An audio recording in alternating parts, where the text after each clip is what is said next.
Bonjour et bienvenue à tous dans ce nouvel épisode de mon podcast où chacun raconte son histoire. Je suis Héloïse Fiat, architecte d'intérieur, et il est vrai que pendant mon parcours académique, forcément, j'ai pu rencontrer énormément d'étudiants et énormément de monde, et j'ai eu l'occasion du coup de garder contact avec certains d'entre eux.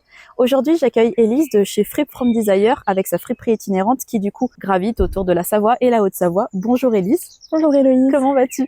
Ça va bien et toi ? Ça va super, merci beaucoup. Alors, est-ce que tu es prête à parler un petit peu de ton parcours, de ton expérience dans la seconde main et dans l'entrepreneuriat ? Je suis prête. Eh parfait. En plus, avec ce soleil, c'est magnifique. Magnifique. Alors, Élise, est-ce que tu pourrais nous parler un petit peu de ton parcours scolaire et ton parcours professionnel ?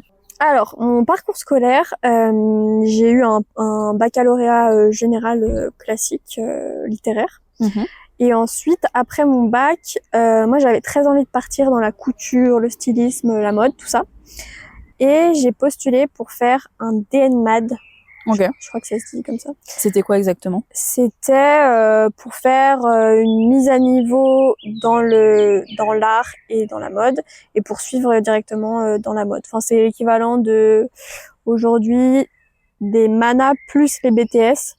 Avant, ils appelaient ça DNMAD. C'était à la Martinière à Lyon.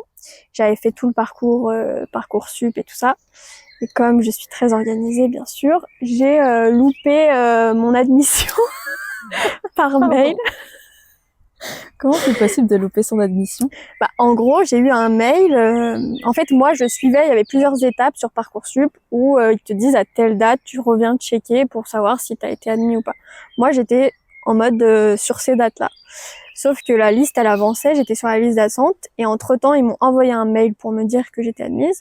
Sauf que j'ai pas checké mes mails tout de suite. Quand je suis retournée sur la plateforme à ce moment-là, comme j'avais pas répondu au mail, j'ai pas été prise à la Martinière. Donc, je me retrouve après mon bac à me dire, mince, je peux pas faire ça, c'était un truc que j'avais trop envie de faire. Et du coup, je me dis, ok, qu'est-ce que je fais ? Et en fait, à ce moment-là, j'ai décidé, dans mon malheur, de prendre ça un peu comme une chance et de me dire, ok, je pars un an, je prends une année sabbatique. Et j'ai travaillé un petit peu pour mettre de l'argent de côté, j'ai fait un peu de restauration, des trucs comme ça. Et je suis partie, du coup, l'année après mon bac, 3 mois à Séville, en Espagne, par le biais de Erasmus+. Mmh. Du coup, c'est une plateforme qui te permet d'avoir la bourse Erasmus, mais pas dans un cursus scolaire. Ok. Ça te permet de pouvoir partir à l'étranger pour découvrir un métier. C'est dans un cadre de... quand tu te réorientes. Ouais. Pour pouvoir se réorienter. Ouais. Et du coup, je suis partie 3 mois à Séville. J'étais logée sur place, on te paye le billet d'avion aller-retour. Et ensuite, t'as un organisme sur place qui t'aide à trouver un stage dans le domaine que tu as envie de découvrir. Donc moi, je leur ai parlé que j'aimais bien la mode, la couture et tout ça. Et au final, je me suis retrouvée dans un magasin de vêtements qui était, c'était pas tout à fait ce que je voulais. Mais c'était deux petites dames espagnoles très à fond dans ce qu'elles faisaient et tout, hyper passionnées, qui avaient des vêtements très typiques espagnols, donc c'était quand même très cool. Et elles ont bien compris que j'aimais trop la mode et tout ça, et comme on s'entendait très bien, elles m'ont payé des cours de couture. Trop pendant bien. sur les 2 derniers mois qui me restaient, je prenais des cours de couture sur place. Ok. Donc voilà, j'ai fait 3 mois à Séville. Et ensuite, j'ai enchaîné sur 3 mois de volontariat en Colombie.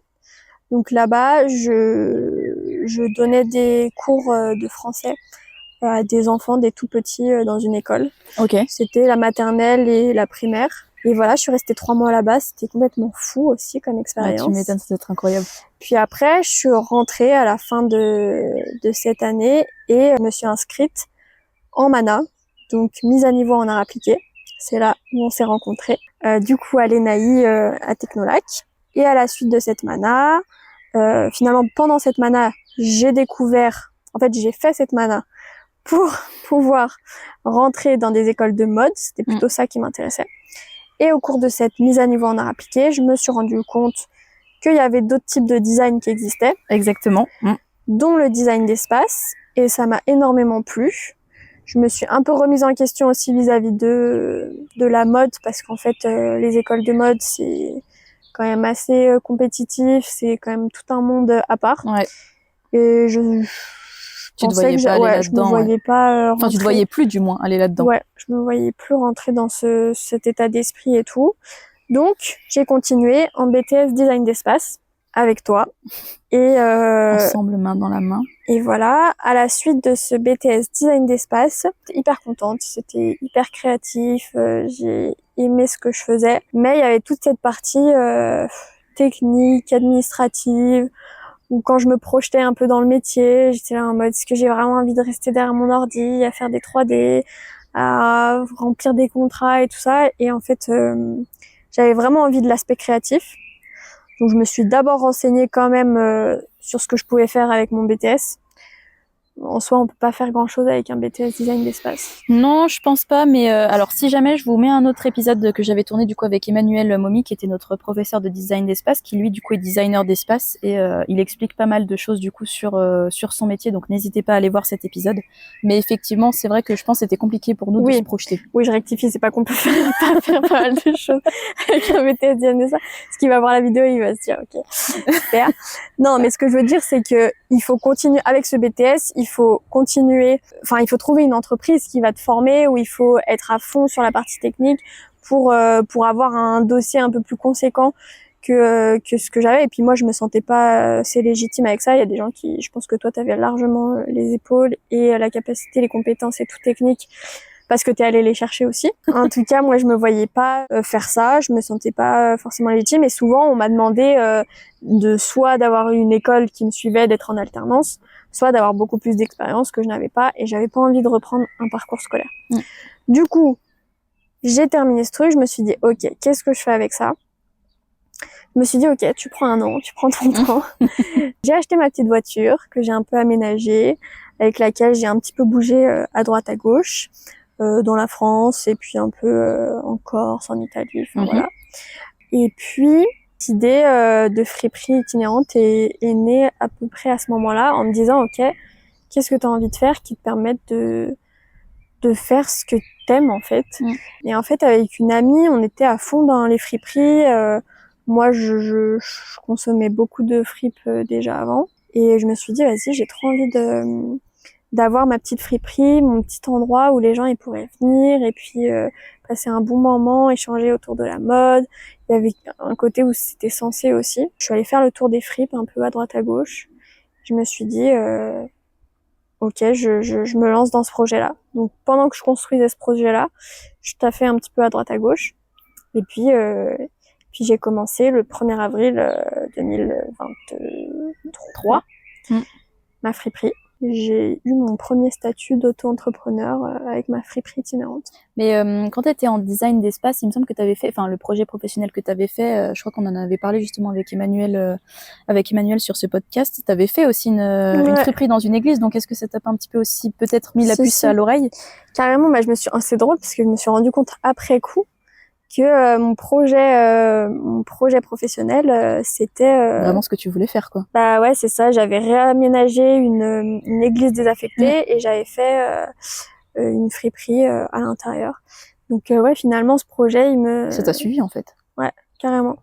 Ouais, ce concept en fait, les concepts en général et ce concept de seconde main, de tiers-lieu un peu, ça m'a je pense que ça colle aussi à ta personnalité parce qu'on sait un petit peu comment tu es une personne un petit peu très aventureuse aussi, t'aimes bien être à la découverte des gens, aussi l'humain, mine de rien, être au contact, donc je pense que il y a aussi ça qui a mine de rien joué.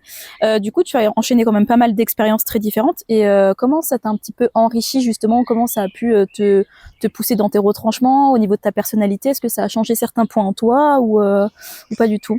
Par exemple, je sais pas, tes voyages ou être seule en entrepreneuriat? Ouais, en fait, j'ai l'impression que les choses, elles sont arrivées assez naturellement à chaque fois.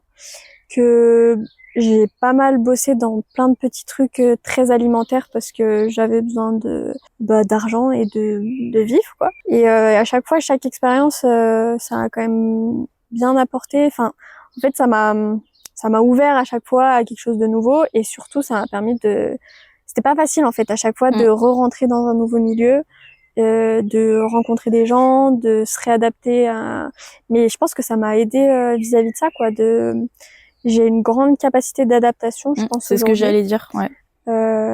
Autant à des environnements qu'à des personnes. Je pense que, en fait, à force de sortir de ses retranchements, un peu de pousser ses limites, bah ça devient plus facile à chaque fois. Sans t'en rendre compte, bah, tout devient facile en fait. Tu vas tester des choses plus facilement et tu y vas en fait. Tu vois. En fait, tu fais évoluer continuellement ouais. ta société, toi-même, en explorant plein de possibilités. Au final, c'est un petit peu ça. Ouais, je pense que je me suis d'abord beaucoup cherchée et beaucoup sortie de mes propres retranchements avant d'aboutir à ce projet d'auto-entreprise qui en fait est arrivé un peu naturellement sans que je me rende compte en fait. Parce que j'ai même pas en fait quand j'ai fait mon premier événement, j'avais pas de statut encore. Et j'avais vraiment cet état d'esprit d'expérimenter en fait. C'est un peu ce qui revient à chaque fois, c'est que genre je me suis dit ok, on teste. Genre j'ai commencé à demander un peu autour de moi, à parler de ce projet, demander autour de moi si les gens avaient des vêtements à donner. Je me suis retrouvée avec une montagne de vêtements. Mais ça, je m'en souviens, les premières fois et tout, c'était hallucinant. Quand on rentre dans ta chambre, tu pouvais même plus rentrer tellement t'en avais. C'était vraiment fou. Et en fait, de ça, j'ai eu contact pour faire mon événement dans un restaurant, par le biais de mon réseau familial et tout. Et j'ai fait mon premier événement sans rien, sans statut, sans rien, mais avec quand même mon projet qui était abouti, quoi. Genre, j'avais fait une com à fond dans toute Annecy. J'avais quand même acheté mon matériel, mes portants, mes cintres. Enfin, je voulais faire quelque chose de beau aussi. Enfin, oui, tu voulais pas faire pour faire vite fait et pour voir ce que ça donnerait. Tu voulais vraiment que ça soit cadré. C'était un test, mais c'était un test qui était abouti, quoi. C'était un test où genre je propose un truc qui est quali, quoi. Je veux que les gens ils s'en souviennent et que ce soit cool, quoi. Exactement. Et ton premier événement, tu l'avais fait chez Gamin. Gamin à Annecy. Gamin à Annecy, ouais, c'est un restaurant. Je vous mettrai l'adresse juste au-dessus. Effectivement, tu as eu quand même, mine de rien, un parcours pas forcément classique. Enfin, je pense. En tout cas, tu as fait quand même pas mal d'années, 2 années sympathiques, il me semble, à peu près. Ouais. Donc, du coup, est-ce que pour toi, ce schéma un petit peu de parcours pas forcément très académique, ça a été une force ou un frein pour toi? Parce que justement, tu parlais d'adaptabilité, pardon. Je pense que ça a joué là-dessus, au final. Ouais, carrément. Je trouve que non, ça a vraiment été une force, ça c'est sûr. Et moi j'ai des copines enfin une copine surtout qui m'en parle souvent de me dire mais c'est fou genre la capacité que t'as à genre pas avoir peur de prendre ce chemin-là. Et elle me dit mais moi genre j'ai cette pression quoi, une pression juste sociétale et une pression aussi familiale de se dire en fait il faut passer par des études, tant que j'ai pas fait ça j'ai pas la légitimité pour faire ça.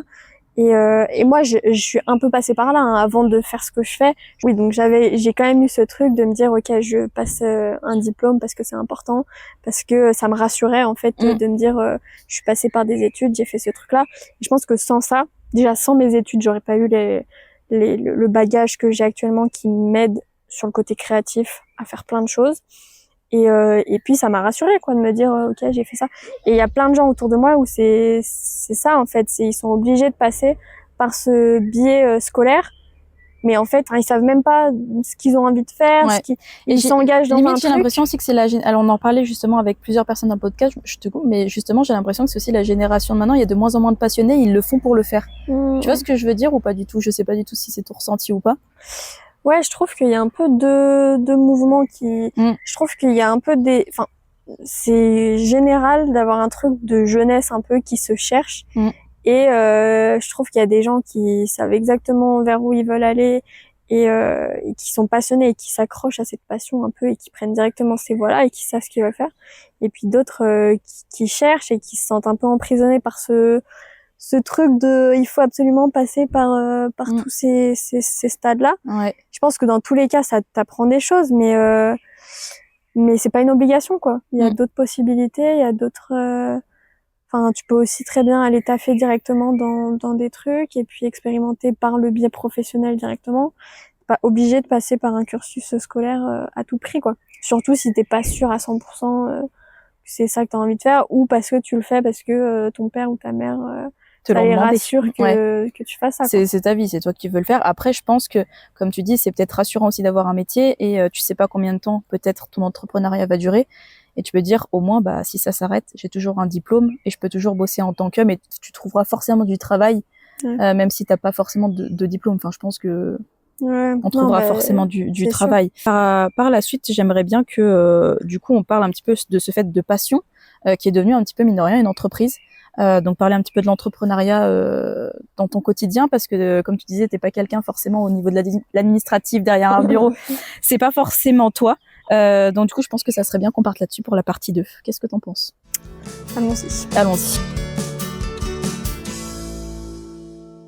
Alors moi, effectivement, je sais comment tu as créé du coup Free From Desire, et puis tu nous en as parlé un petit peu juste avant. Mais est-ce que pour nos auditeurs, tu pourrais nous dire d'où est sorti ce nom Free From Desire, où c'est que tu l'as trouvé? Je pense que certains verront un petit peu les similitudes avec une certaine musique.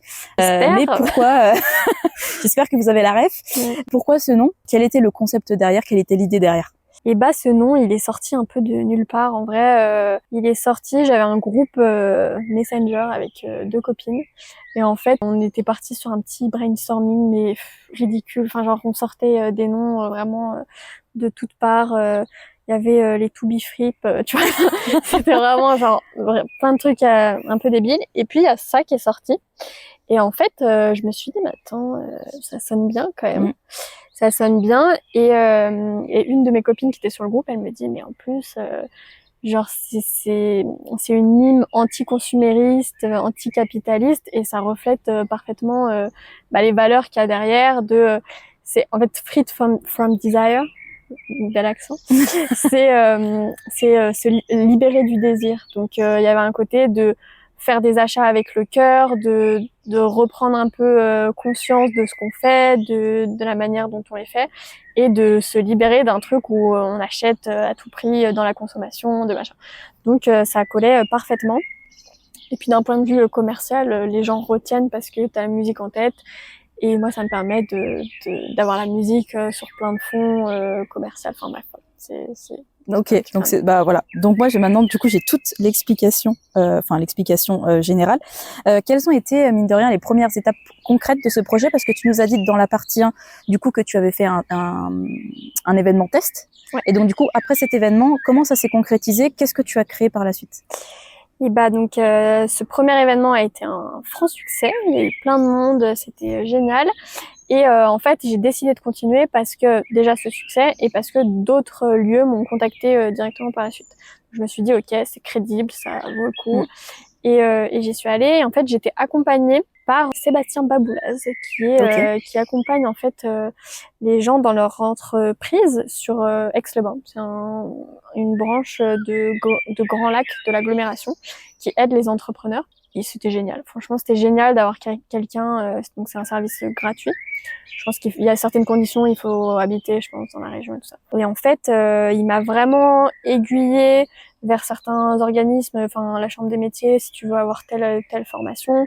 Lui, il avait les connaissances que moi j'avais pas du tout, donc il m'a aidé aussi à faire la démarche de statut en fait d'auto-entreprise. Il m'a vraiment guidée là-dessus. C'est assez simple en fait de faire son statut d'auto-entrepreneur. Mais il y a des choses, si t'es hors contexte, que tu débarques là-dedans. Oui, ça sert à rien, ouais. Et puis tu connais pas en fait, t'as pas les connaissances. Donc lui, il m'a beaucoup aidé par rapport à ça. Donc j'ai créé mon statut d'auto-entreprise. Et puis après, c'était assez simple. Une fois que t'as les bases, voilà quoi, tu te lances et après. Le gros du truc, c'est après les déclarations un peu tout ce qui est URSSAF, etc. mensuelles à l'URSSAF. Mais voilà, globalement, c'était ça la suite. La suite concrète, la suite logique. Est-ce que tu as rencontré un petit peu des obstacles particuliers durant ton parcours, peut-être des hauts, des bas, parce que là du coup ça va faire à peu près 2 ans. En fait en avril ça fait 2 ans. Joyeux anniversaire. J'ai l'impression que c'est l'anniversaire de tout le monde dans mes podcasts, mais bon c'est pas grave. Mais du coup effectivement ça fait 2 ans que tu as ton entreprise. Est-ce que tu as rencontré des obstacles durant ces 2 ans, peut-être des baisses de motivation ou des choses comme ça? Motivation, ouais, carrément. Quand t'es en auto-entreprise, je pense que c'est hyper dur en fait enfin pour moi en tout cas. Moi, je suis quelqu'un de très éparpillé. Je suis très mal organisée aussi. Et du coup, c'est hyper dur pour moi d'être mon propre chef et de m'apporter mon propre cadre. Donc, il y a eu plein de moments où effectivement, c'était dur de se motiver. Faire un bon événement, c'est pomper up, tu vas créer un empire. Et dès que ça marche moins bien, t'as juste envie t'es au bout du trou, t'es au bout du fond, quoi. Attends, comment ça? T'es au fond du trou. T'es au fond du trou. Allez, ça marche. Dès qu'il y a un événement qui marche pas, t'as juste envie de laisser tomber et tu te dis bon en fait c'est nul, ça marchera jamais et j'abandonne et machin. Donc oui, il y a eu plein de moments comme ça. C'était un peu compliqué. Et bon, l'essentiel c'est de continuer et puis d'avancer, tu vois, d'être en mouvement, de pas forcément s'arrêter et de continuer. Moi, ce qui a été compliqué pour moi et ce qui est toujours un peu compliqué, c'est cet aspect financier, gestion d'entreprise, dans tout ce qui est créatif. Genre la vente, la mode, tout ça, c'est ce que j'aime faire. Donc c'est des choses qui sont simples pour moi.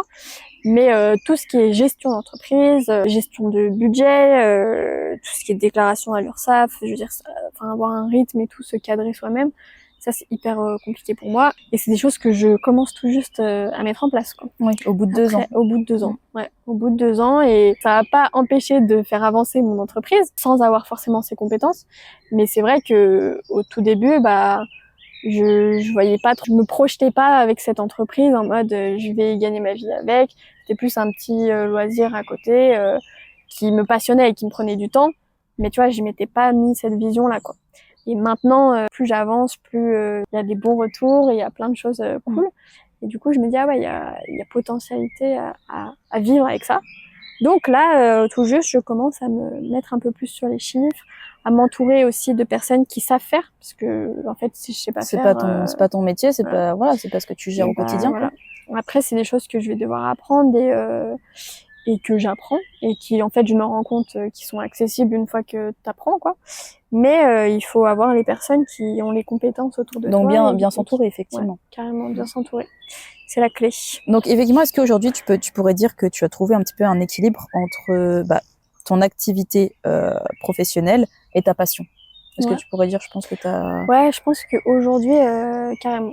Je pense que j'ai cherché cet équilibre pas mal de temps. Vraiment, tu m'aurais posé la même question l'année dernière, je pense que je t'aurais dit, bah non, je suis un petit peu perdue, c'est trop cool, mais en même temps...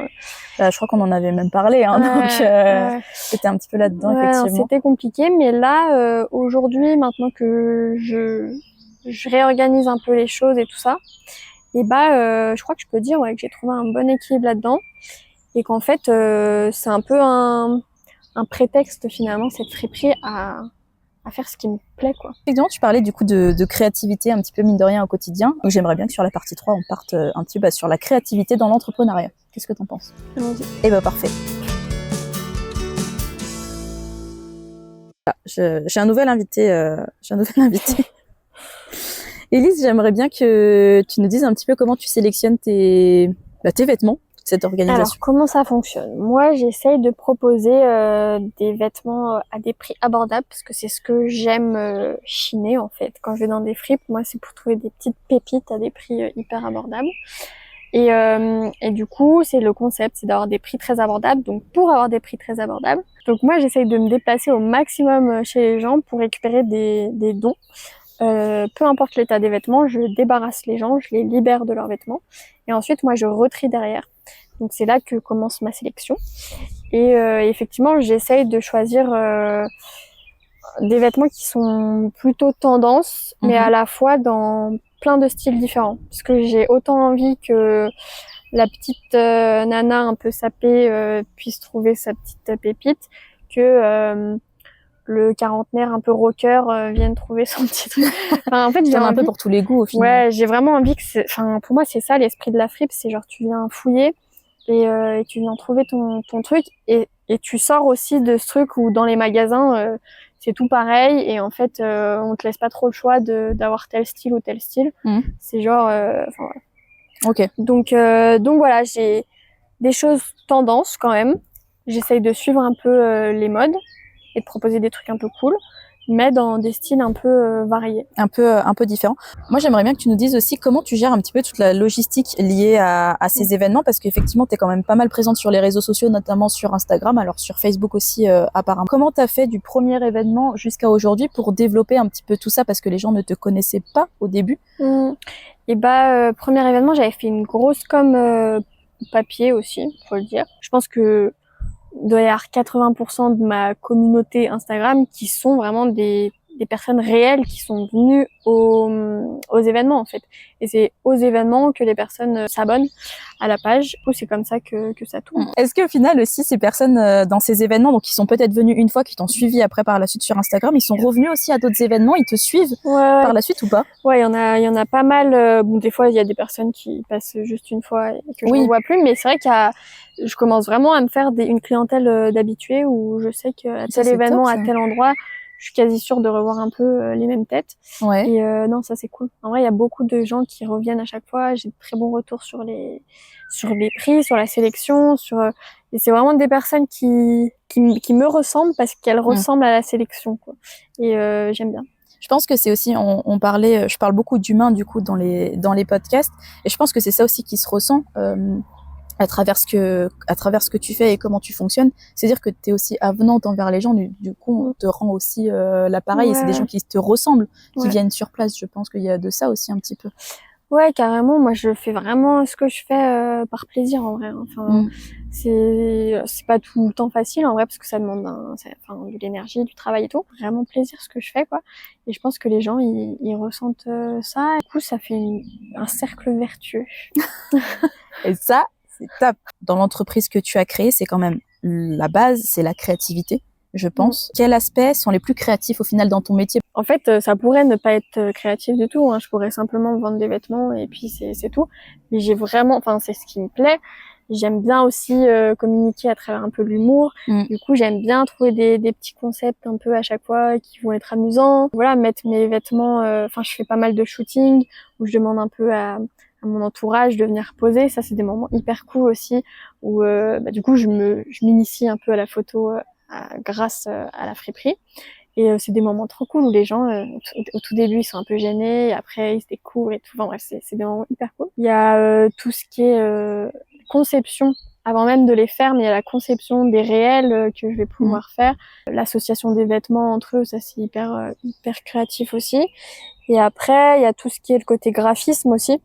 Et c'est en ça que je disais que ma formation, le BTS et la MANA m'ont énormément aidé. Parce que du coup j'utilise à fond tout ce que j'ai appris en design pour faire ma communication, faire mes affiches, faire ça la grosse partie. Je sais pas si vous suivez du coup Free From Desire, mais si vous le faites pas, allez le faire tout de suite maintenant. Effectivement, la dernière fois que tu as fait un événement, donc du coup c'était chez Fleuriste, du coup tu avais fait une certaine communication. Alors j'aimerais, justement peut-être que c'est un bon exemple à mettre en avant, parce que moi je l'ai vu, j'ai trouvé ça, franchement c'était génial. Donc juste pour nous dire un petit peu, pour ceux qui ne l'ont pas vu, non, j'ai eu plein de bons retours, j'étais hyper contente de ça. Non, en fait, en plus c'est parti vraiment d'un vrai truc. J'ai une copine qui m'a envoyé un message en me disant est-ce que tu as besoin d'aide pour distribuer les flyers. Sauf que au lieu de mettre flyers, son correcteur a écrit fleurs. Et en fait, je me suis dit pour distribuer les fleurs. Et en fait, je me suis dit, mais quelle idée géniale. Et en plus, là, je faisais un événement avec une fleuriste.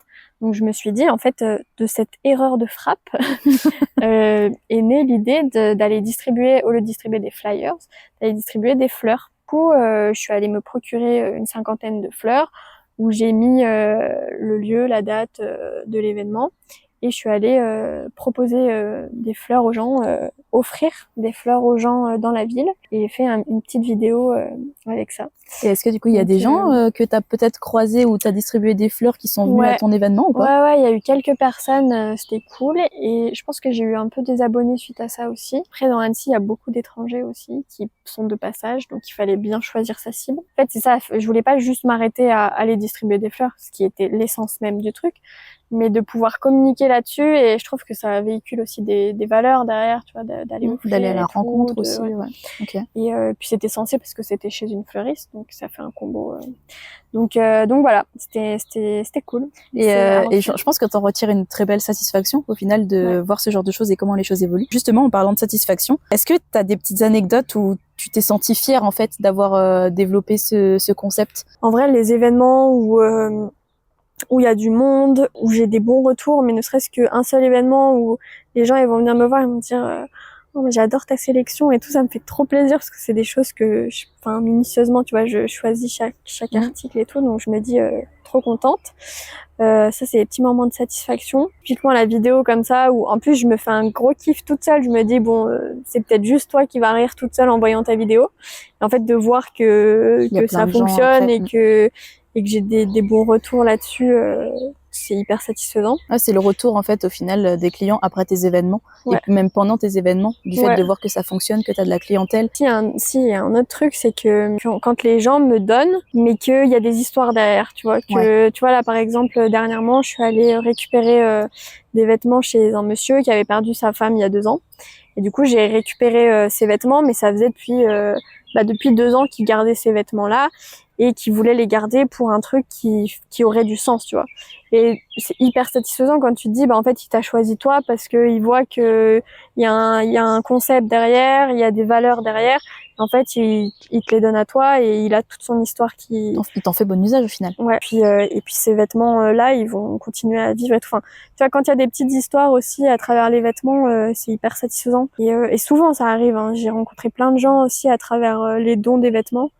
Et à chaque fois, j'ai des trop bons retours, donc ça fait trop plaisir.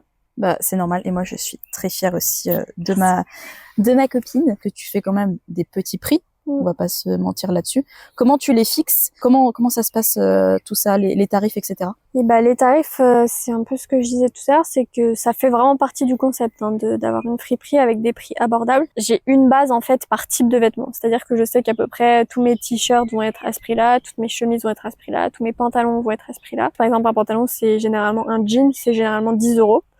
Et après, selon la qualité d'usure du vêtement et selon la qualité de matière, le prix va un petit peu augmenter ou un petit peu baisser. Ok. Généralement, c'est à peu près ça. Ok. Oui, et donc du coup, tu arrives à t'y retrouver financièrement parlant sur les points comme ça lors de tes événements, etc. Genre. Si vous venez dans ma friperie, il y a des petites pastilles de couleurs sur chaque vêtement. Et du coup, ça va généralement entre 3 et 25 €. Ça, c'est ma gamme de prix. Et après, quand il y a des très très belles pièces où il y a vraiment du travail et tout, ça peut augmenter. Mais généralement, c'est entre 3 et 25 €. Quand même un très gros travail aussi derrière. C'est pas juste tu récupères des vêtements et tu les mets dans ta fripe. On va bientôt toucher à la fin de ce podcast. On arrive à la partie 4. On arrive à la partie 4 et pour la suite, du coup, ça sera forcément du coup la partie 4, tout le monde le sait maintenant. C'est un petit peu les conseils et là, je pense qu'on va partir sur les conseils pour oser un petit peu l'aventure, pour se dire tiens, c'est vraiment quelque chose qui me plaît, je peux me lancer là-dedans, quoi. Okay. Il est vrai que du coup, on est toutes les deux du coup dans l'entrepreneuriat. On sait que ça n'a pas forcément été facile à commencer. Comment pour toi du coup, on surmonte la peur de l'échec ou de l'instabilité financière? La peur de l'échec, je pense qu'elle est normale et que franchement, c'est évident. C'est genre tu vas vers l'inconnu, donc forcément, c'est évident d'avoir peur. Après, l'échec, il peut arriver à tout moment dans n'importe quel que tu sois employé dans une entreprise et qu'en fait tu te rends compte que t'as plus envie de faire ça et que tu dois quitter l'entreprise, ou alors que t'as pas assez de compétences pour faire telle ou telle chose. Bref, dans l'entrepreneuriat ou ailleurs, l'échec il est tout le temps là. Je pense qu'il est bénéfique quelque part parce que c'est juste une boussole, quoi. Genre si tu échoues vers quelque chose, ça veut soit dire que c'était pas là où il fallait que t'ailles, soit ça veut dire qu'il faut que tu t'améliores sur ce point-là, quoi. Donc n'ayons pas peur de l'échec. Et il faut expérimenter, quoi. Je pense qu'il faut prendre les choses comme de l'expérimentation, tester.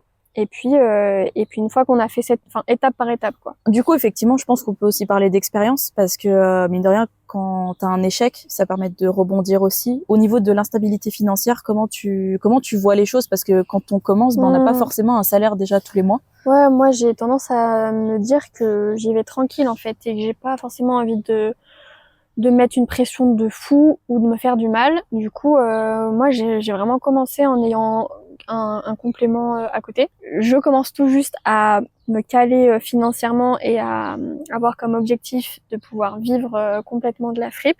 Mais jusqu'à présent, c'était totalement ok de me dire je consacre tant de temps à la friperie et je me garde une sécurité financière à côté où j'ai un contrat en fait où je suis employée, quoi. Je pense qu'il faut pas se mettre la pression.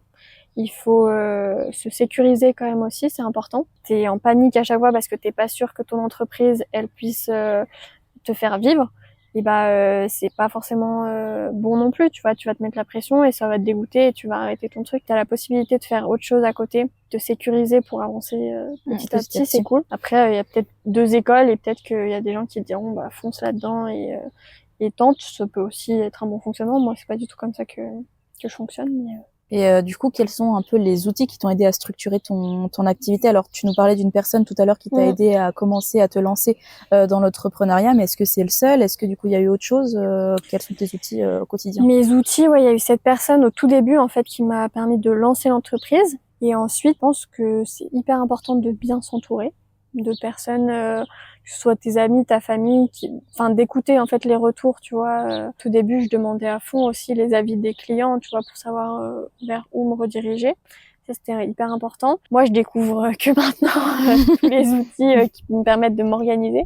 Mais vraiment, moi, au début, j'étais vraiment à l'arrache complète. C'est-à-dire Ah mais je m'en souviens, j'étais là. non, mais simplement, en fait, c'était tout en même temps au début pour prendre mes rendez-vous, pour gérer mon temps. Je mettais un rendez-vous à Annecy le samedi et à Annecy le lundi, alors que j'aurais pu carrément... Enfin bref, j'étais pas logique du tout. Donc maintenant, j'essaye d'être beaucoup plus logique et d'utiliser mon Google Agenda, ce qui est la chose la plus basique du monde, mais ça m'aide énormément de tout noter sur l'agenda. Les outils du quotidien. Et du coup, effectivement, quel conseil, du coup, tu donnerais à quelqu'un qui voudrait peut-être se lancer dans l'entrepreneuriat comme toi ou faire un autre métier, hein, bien entendu, hein, mais qui voudrait peut-être se lancer à son compte, du coup? Ouais, et mes conseils, ce serait de savoir si vraiment c'est un projet qui le passionne, enfin dans lequel il va vraiment s'épanouir. Et que ce soit pas juste, on en parlait un peu avant, un projet où tu te dis ça va être productif, je vais me faire un max de thunes avec ça. Et du coup, il faut pas que ce soit la seule motivation, l'argent, sinon je pense que ça perd vite de son sens et les gens s'en rendent compte en fait autour. Donc je pense qu'il faut que ce soit un projet un peu de cœur. Et puis c'est un peu ce que je disais depuis le début, mais expérimenter. Pas avoir peur d'expérimenter, de tester. Et puis ça marche pas, ça marche pas, on fait autre chose. Tu testes quoi. On teste. Vraiment, c'est ça. Et du coup, j'aimerais te poser une toute dernière question. Alors du coup, qui va être basée sur toi. Si tu pouvais donner un seul conseil à ton toi d'il y a quelques années, par exemple, si on revient, 5 voire peut-être 10 ans en arrière, ça serait quoi? 5-10 ans en arrière, ça veut dire que j'aurais... 5 ans en arrière, on était à peu près en design d'espace. À peu près, hein, parce que je crois que ça fait plus 7 ans qu'on est en design d'espace, mais voilà. Et 10 ans, en gros, tu devais être à peu près à la fin du lycée. Figure-toi que je crois que je me dirais rien du tout. Ah, ok. Non, mais je pense que en vrai, je me suis quand même beaucoup écoutée, même si j'ai eu plein de moments où j'ai eu hyper peur et que je trouve qu'à chaque fois j'y suis allée quand même et je suis assez fière de moi pour ça en vrai, d'avoir réussi à m'écouter, ce que j'avais envie de faire et tout. Et non, je crois que les choses elles sont faites de la bonne manière, que je suis là où je dois être aujourd'hui et qu'en fait non, moi je lui dirais que chapeau. Non, en vrai c'est pas pour me lancer des fleurs. Non, et tout, mais il faut. Mais je suis contente de là où j'en suis et peut-être que ça va. Enfin, il y aura peut-être des moments où ce sera plus compliqué et tout, mais je ferai pas d'autre choix en tout cas. Tu vois, je prendrai pas un autre chemin ou. Oui, tu regrettes pas du tout ce que t'as fait jusqu'à ici. Non, je trouve que ça a été. Non, j'ai fait plein de trucs en vrai. J'ai fait plein de petits travaux. J'ai eu plein de petits tafs. Je suis passée par vendeuse chez Casa, la restauration, les vendanges. J'ai fait le chat derrière un ordinateur. Genre la personne, tu vois le petit robot qui te parle, c'était moi. Enfin bref, j'ai fait plein de trucs, mais ça m'a apporté à chaque fois des choses et je regrette pas du tout. Enfin non, franchement, je suis contente des choix que j'ai faits. C'était enrichissant. Ouais. On peut dire ça, je pense. Ouais. Je pense que enrichissant, c'était un petit peu le mot de la fin parce que ce podcast, mine de rien, va être terminé dans quelques minutes. Mais du coup, je tenais à te remercier parce que je pense qu'on a abordé quand même pas mal de points, qui soient vert ou rouge, mais en tout cas, tu nous as apporté, je pense, à moi et aux auditeurs et à moi, pardon, pas mal de conseils aussi que je prendrai pour moi-même, je pense, par la suite. Par contre, est-ce que tu pourrais juste nous dire où c'est qu'on pourrait te retrouver, Free From Desire, ton entreprise? Donc vous pouvez me retrouver principalement sur Instagram, c'est _Free From Desire. Et j'ai une page Facebook aussi où vous pouvez retrouver tous les différents événements à venir le mois prochain et tous les autres mois qui arrivent. Oui, et juste pour une petite précision, tu fais à peu près combien d'événements par mois? Ça, je crois qu'on en a pas parlé. 3 à 4 événements par mois et j'essaye d'alterner Savoie et Haute-Savoie. Ok, super. Et donc du coup, est-ce que t'as des endroits où t'es quand même le plus souvent ou pas du tout? Bah voilà, toi aussi tu l'auras eu. Oui, je suis assez souvent. Les lieux reviennent un peu régulièrement. Annecy, Aix-les-Bains, Chambéry. Tu veux les lieux, je crois qu'il y a Gamin aussi où tu vas souvent. Chez Gamin, je vais assez régulièrement. Très bon restaurant d'ailleurs. Et sinon, Ibéris, qui est une fleuriste en ville à Annecy. La Forge des Halles à Chambéry, Double Jeu à Aix-les-Bains. Voilà, c'est un peu les lieux qui reviennent. Oui, t'en as à peu près 4-5 qui reviennent du coup. Ouais, mais après, j'essaie toujours d'avoir des lieux quand même, des nouveaux lieux quand même qui changent. Je te remercie du coup d'être venu sur ce podcast en plein air. En plus, c'était super. Je vous invite du coup, vous, chers auditeurs, du coup, à partager vos impressions, à liker forcément aussi la vidéo, à nous dire en commentaire, du coup, ce que vous en avez pensé, d'aller suivre Élise, bien entendu, sur les réseaux sociaux. Si vous voulez en savoir plus sur les podcasts, n'hésitez pas du coup à me suivre aussi sur Instagram parce que je partage effectivement quand les podcasts sortent, ne sortent pas, des petits réels, etc. Donc du coup, je vous dis à bientôt pour un nouvel épisode et puis j'espère que vous serez toujours plus nombreux à nous écouter sur ce podcast. Merci beaucoup, merci Élise et à bientôt. Merci à toi.